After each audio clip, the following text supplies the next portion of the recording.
তাড়াতাড়ি সবাইকে তাদের টাকা ফিরিয়ে দেয় আর সব ক্রিম নিজে নিয়ে নেয়। অনেক পরিশ্রম করার পর তারা সবগুলো ক্রিম ফিরিয়ে আনতে সক্ষম হয়। আমাদের মিসেস ওয়েনকে দেখানো হয়, যার সাথে ইউসুয়ান দেখা করতে আসে। ইউসুয়ান জিমানের সে ক্রিমটা তার সামনে রাখে আর তাকে এটা ব্যবহার করতে বলে। মিসেস ওয়েন সেটা ব্যবহার করতে চায় না দেখে ইউসুয়ান অনেক রেগে যায় আর তানসিয়াকে সেখানে আনলে তানসিয়া বলে দিয়েছিল সে তোমার কথায় বিয়ের ক্রিম বানানোর ফর্মুলাতে সে মেডিকেল উপাদানটা যোগ করেছে। মিসেস ওয়েন ইউসুয়ানের পায়ে পড়ে যায় আর তাকে বলে সে জেলাসির বশে এসব করে ফেলেছে। ইউসুয়ান সবসময় নিকে ভালোবাসতো, তার দিকে কখনো ফিরেও তাকায় না। ইউসুয়ান বলে সে কি ভুলে গিয়েছে সে তাকে কেন বিয়ে করেছে। মিসেস ওয়েন তখন তার কাছে বারবার ক্ষমা চাইতে থাকে, তবে ইউসুয়ান তাকে তার গার্ড দিয়ে শাস্তি দেওয়ার জন্য পাঠিয়ে দেয়।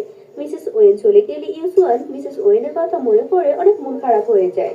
সে জিমানকেও মিসেস ওয়েনের ঘটনাটা খুলে বলে আর বলে সে যখন তাকে এই অবস্থায় পেয়েছিল তখন মিসেস ওয়েন নিজেকে শেষ করতে চাইছিল, তবে সে বলেছিল একজন মেয়ের কাছে তার সম্মানটা অনেক বড় ব্যাপার, তাই সে তাকে বিয়ে করেছে। কিন্তু সে মিসেস ওয়েনকে বলেছিল তারা কখনো হাজবেন্ড ওয়াইফ হিসেবে একসাথে থাকবে না, আর এভাবে তাদের দুজনের বিয়ে হয়। এসব শুনে জিমান ইউসুয়ানের বিষয়টা বুঝতে পারে আর তাকে সান্ত্বনা দেয়। পরের সিনে আমাদের সুইকে দেখানো হয় সে তার নতুন বাড়িতে এসে একটা বাদ্যযন্ত্র বাজাচ্ছিল।